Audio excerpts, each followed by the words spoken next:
the good ones we really enjoy because they usually are tied to encouragement, approval, validation. They trigger in us positive emotions. And we love positive emotions. The good parts really get us going on an emotional high. Now the bad parts we don't really enjoy because they most often are tied to pain, soul hurt, disappointment, disillusionment, anxiety, depression. Who wants those parts? But I think that the good cards actually produce emotional high, while the bad cards produce personal development. If we allow really the bad cards to work in us, because James chapter 1 talks about the tribulations and the trials that produce perseverance, and when the perseverance does its work, all of our faith is being tested and our muscles are flexed, and then we can become mature people, meaning there is this personal growth that happens, there is a personal development because of all of the trials that happen. I personally have gone through a lot of the bad cards in the last 2.5 years. I thought I was on an emotional high when we decided to launch a church plant. I left good places to go to a land that God has shown me to conquer. And I really thought I'm bringing my puzzle from heaven to earth. And that triggered such an emotional high that before we really birthed this thing here through the Spirit of God, our imagination ran wild and it was all positive. Who cares about what statistics told us? I read the statistics, I understand statistics, trust me, have 2 masters and a doctorate, have to deal with lots of statistics as I'm finishing all of my degrees. But I thought somehow I personally would avoid the statistics. And my cards were always going to be good and positive. I'm a very optimistic person, regardless of what's happening in life. So I try to see the good in people, I try to see the good in the situation, but I'll be honest with you. Like there has been times and times and times again when I am crushed by the cards that I'm dealt. Most often by situations or people, not by abstract ideas. It's not something that I'm tormented over because I'm dreaming and somehow it's not happening. No, I'm going after my dream that God has put in my spirit. And while it's happening, I'm being tormented by whatever is being dealt. I'll tell you, I wised up.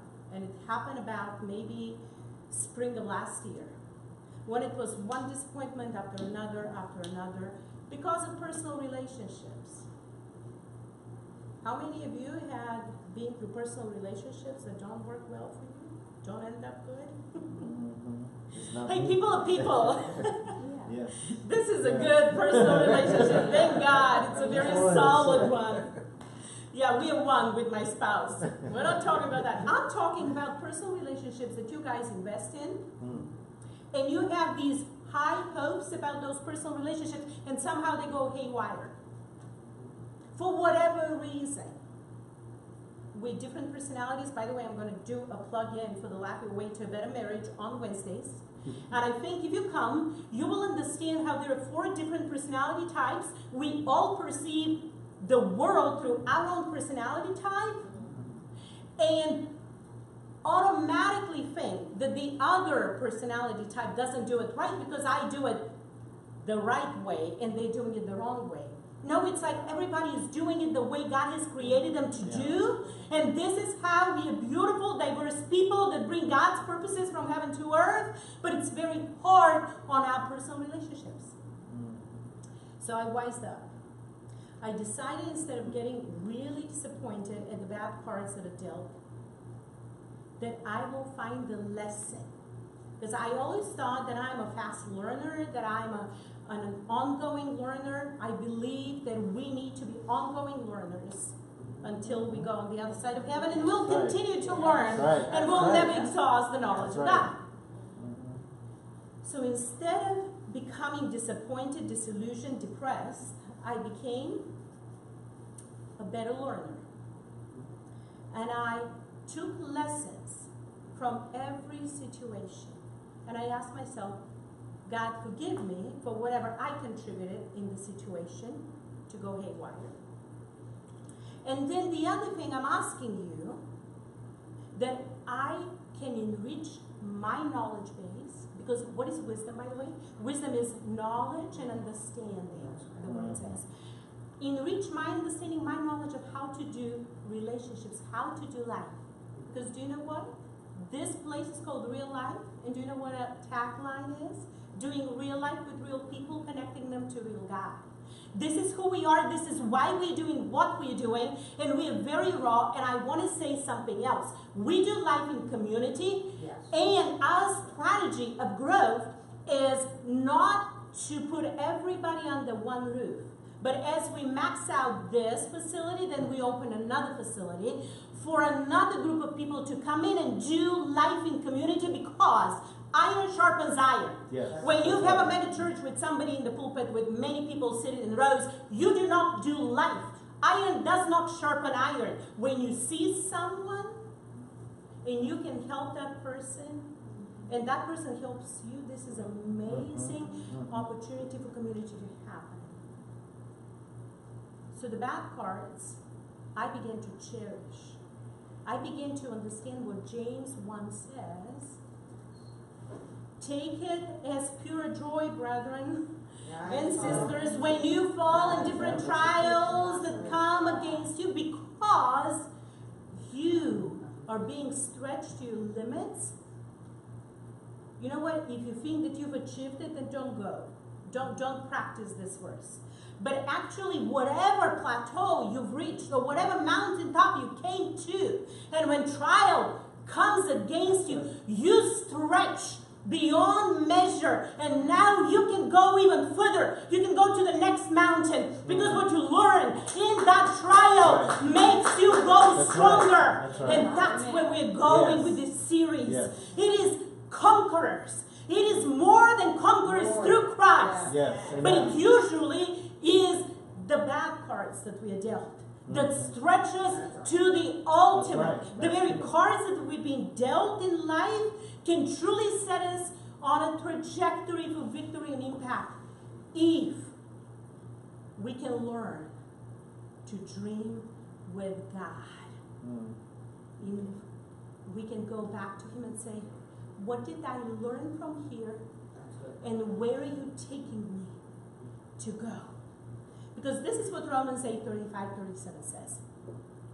Who shall separate us from the love of Christ? The bad parts, and Paul really lists them. Shall trouble, or hardship, or persecution, or famine, or nakedness, or danger, or sword? By the way, at some point Paul said, everybody deserted me except for one. I mean, he just so knows what it is to be in the midst of trial when you do real life with real people. And he says, as it is written, for your sake we face death all day long. We are considered as sheep to be slaughtered. No, in all these things we are more than conquerors through Him who loved us. More than conquerors. So I want to give you a very quick overview of what it takes for you and I to be more than conquerors. There are 3 steps that are absolutely essential for you and I to put in practice, or we cannot be that. When we are dealt the bad cards, we'll just turn around, run away. We won't become more than conquerors. But if we get these challenging things that come in life, and in the midst of the challenge, if we partner with God to dream with Him about the dreams He has for us, and if after we've dreamt with God, because some of us do this well, we go in our prayer closet and we dream with God, and we get these beautiful things that God gives us that we're going to actually achieve. Come on. But they remain in the abstract. They're out there. Come on. Let me tell you, it's very easy. When your dream is in the abstract, I had a friend, he actually leads the Christian TV in Bulgaria. And a few years ago we met and I was interviewed and he looked at me and said, you really need to open your own TV channel and you will see what God's anointing will do through you. And I looked at him and said, I don't have the finances, I listed several things because it just took me totally off guard, whatever he was saying. By the way, God is speaking the same thing right now in my spirit. So I am walking in that direction. He's connecting me with the right people. But it took me several years to really digest it. But do you know what he said? And then we shared with Pastor Michael, our vision and what God has called us to do. And he said, do you know how many people live in that land of dream? Like they dream with God, but they never put the tire to the road. He said, when are you going to do what you are saying that God has called you to accomplish? I mean, it was a friend who spoke those words. Let me ask you, are you in the land of dreaming with God? I mean, that is your first step. You have to partner. But after that, you have to envision that new future that God has helped you dream about. When I say envision, it means that it is a very clear picture of where you're going. Yes. After you partner to dream with Him, after you envision your new future with God, guess what? Totally by faith, you and I need to transform into a God-given identity that this dream will bring from heaven to earth in the way you have envisioned it to happen through the empowerment of the Holy Spirit. Without those complete 3 steps, we cannot do what God has called us to be, more than a conqueror. Hallelujah. Yes. Let me say it in a picture imagery. I love repeating this because this picture needs to become our DNA. Yes. You and I have a puzzle piece that as we stretch to get to heaven, to bring His kingdom purposes from heaven to earth, these are real territories that He's calling us to possess, to occupy, to claim for His kingdom glory, for His sake, for His glory. Yes. They are real boundaries around and also happens within real timeline. Yes. And so we go and take it from heaven and bring it to earth through our very unique individual makeup. What God has called me to accomplish, nobody else would accomplish. What God has called Ryan to accomplish, nobody else will accomplish. The beauty of it is that God has created individuals, unique individuals that had lived in Him. We come from Him. We live. Our existence is in Jesus Christ. We have Jesus Christ within. We are supernatural beings. He has called us truly to bring His kingdom reality from heaven to earth. All of us very uniquely positioned, all of us very uniquely trained, all of us very uniquely gifted. That is why I don't look like you, you don't look like me. That is why I act like I do, you don't act like me. But I don't act like you, and I don't get offended, you don't get offended by me. We all do life together. I'm not saying be rude and be like, I'm not saying that. What I'm saying is allow for the uniquenesses of each other, for the skills of each other, for the gifts of each other to come around. Because I'm going to tell you something. If God calls you to accomplish and start something, you would be the 2% ENFPs that I am from. On my Myers-Briggs, I'm an ENFP. About 2% of all the population in the world. Of course, you won't get me if you're not an ENFP. But it happens so that when I work with entrepreneurs, I find a whole bunch of other ENFPs, because they have similar makeup as mine. Because if you're called to put something from nothing, you're that type of individual. We kind of attract each other. We get that. Thank God for other type of individuals like my husband. that looks at me and says, what are you going to do now? And where are we going to head with this? And thank God for the trust that now has been built. Yes. Because I cannot do what I do without him.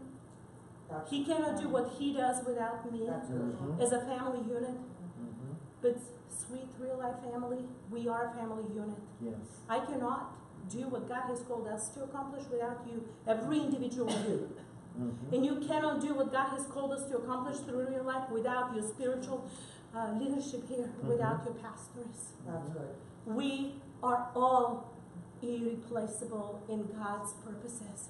We all have a territory.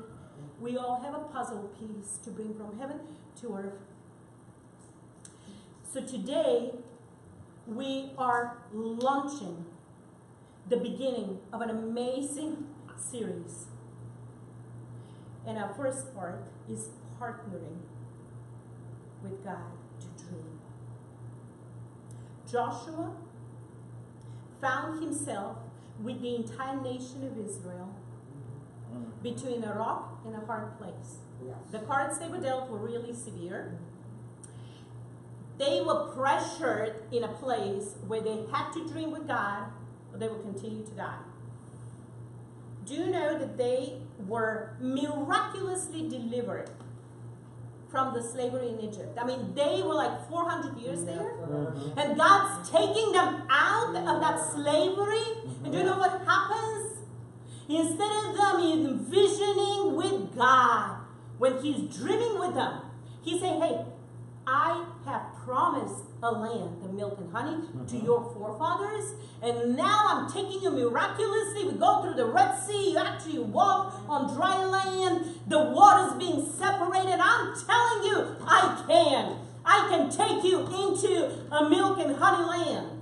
They look at him and say, well, you might have separated the waters and killed all of the Pharaoh's army, but surely you cannot deal with the giants in the land that you are supposedly giving to us.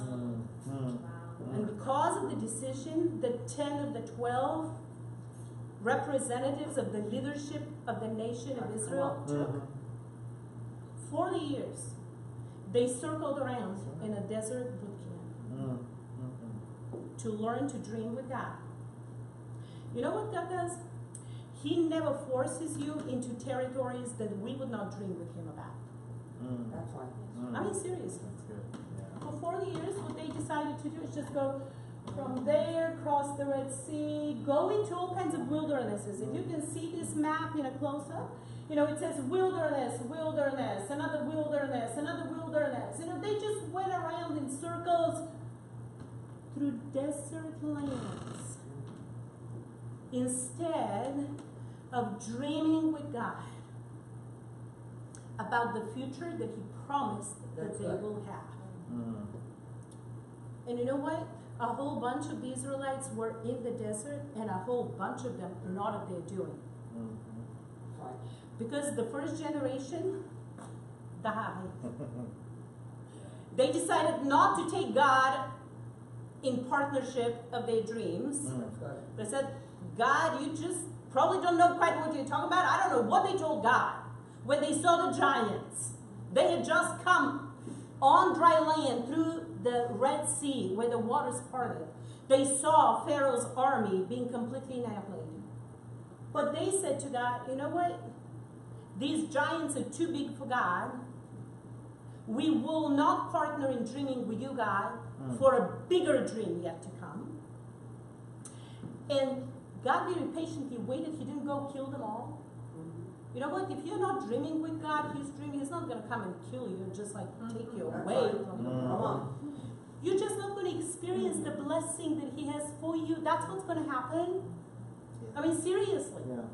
When we choose to live in rebellion to His will, for you and me, the blessing He has for us, that's how, you know, it's just like He patiently waited for them to die out of natural causes, and now a second generation and their grandkids, you know, just coming about, and they had to roam the wilderness for 40 years. Help us. A lot of times we think that we make these choices and they affect only us. The thing is, we actually live in community and they affect a whole bunch of other people around us. Yeah. But the good thing is that when we find ourselves between a rock and a hard place, because what the Israelites found themselves is on the one side was the rocky desert, and on the other side was the river Jordan at flood stage. How much more can they lose? Sometimes these difficult, hard cards that are being dealt in our lives, they really take us to the place where we can say, God, I cannot lose anymore. I cannot continue to rebel against your dreams for me.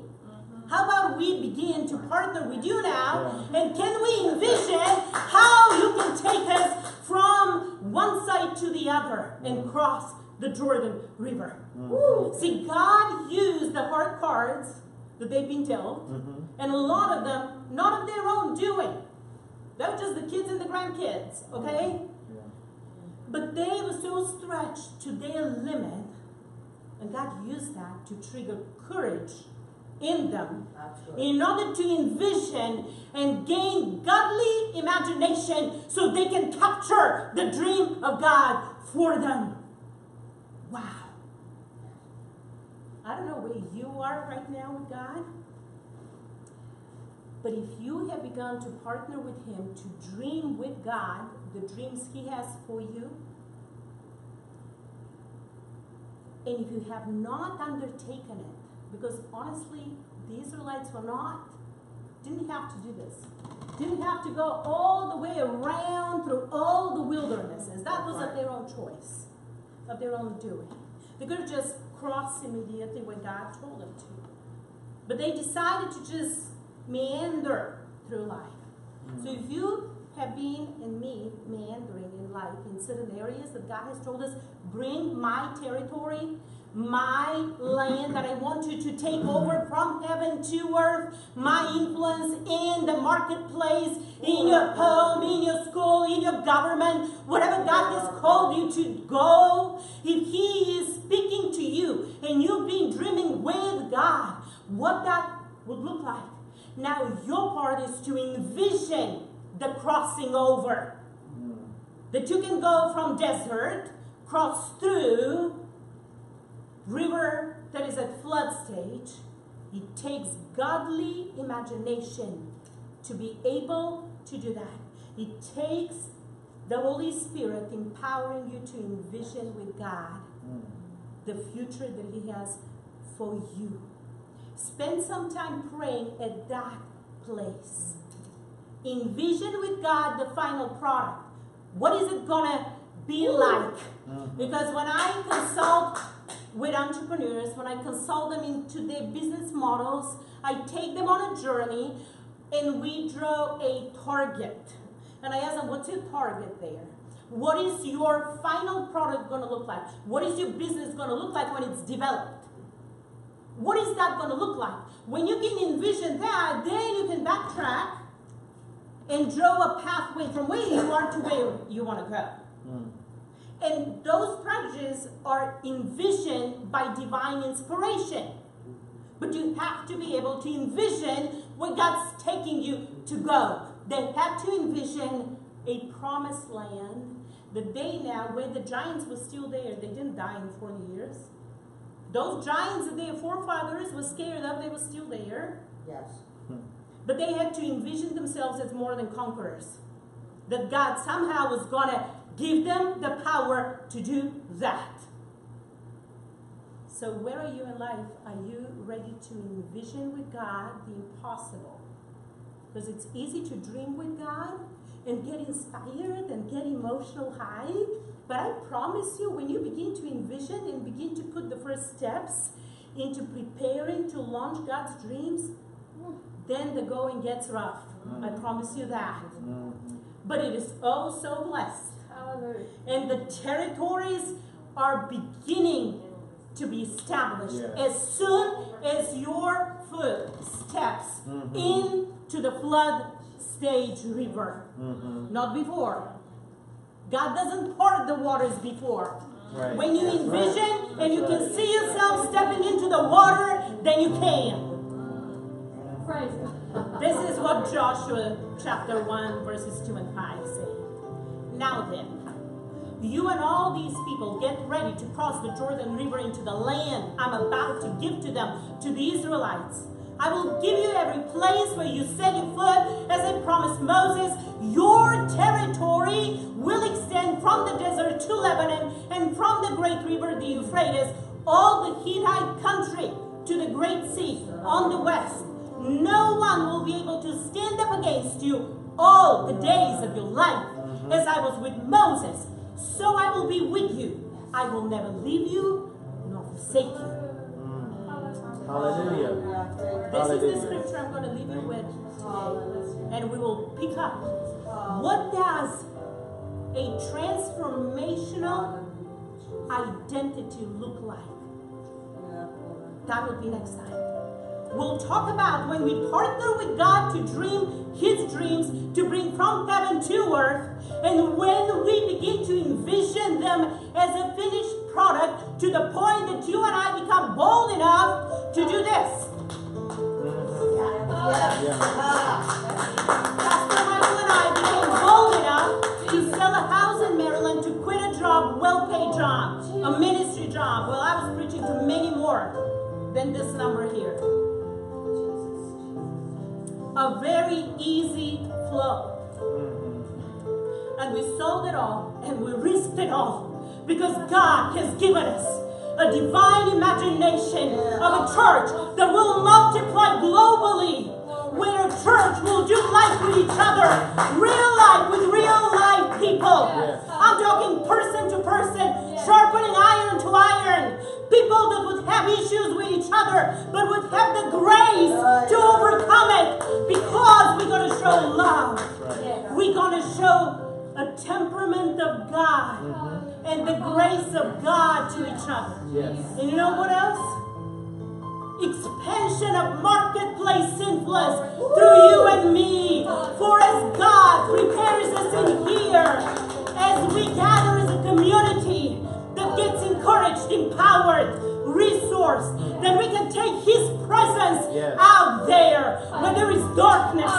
And when you and I go as the light that has been lit up even brighter because we come together and we go into the marketplace, partnering with God to get His dream from heaven to earth, envisioning what it looks like, and then walking into a transformed identity, which we'll tackle next time. Oh my goodness, there is no stopping of that army. Hallelujah. Thank you, Jesus. So I just want to finish with this question to you. How many of you are ready right now to jump on your feet, ready to partner with God, and to ask Him, how do I envision the final product so I will be bold enough to take my foot and step into a flood stage river? If this is you, stand up. I want to pray over you. Hallelujah. Father, I just pray. I'm not just speaking wishful thinking. I'm praying over your warriors that right now stood up. And they want to be your representatives in the community, in the marketplace, in their businesses. And I'm praying that you will impart of your dreams within them, that you will help them envision your final product, your territory, with the limitations of boundaries, just as Joshua's scripture says. And it is everywhere where we set our foot, it will be ours. And it will be ours in a territory and a real time frame. And I pray that you will give them a great imagination, divinely inspired, to envision what that looks like and to be bold to undertake it. In the name of Jesus Christ, I pray all of that. Amen. You may be seated. Hallelujah. Hallelujah. Hallelujah. Hallelujah. Praise your holy name, God. Praise your name. Praise your name. At this time, I just want to ask those of you that would be collecting the prayer requests and the offering envelopes, if you can just pass the baskets.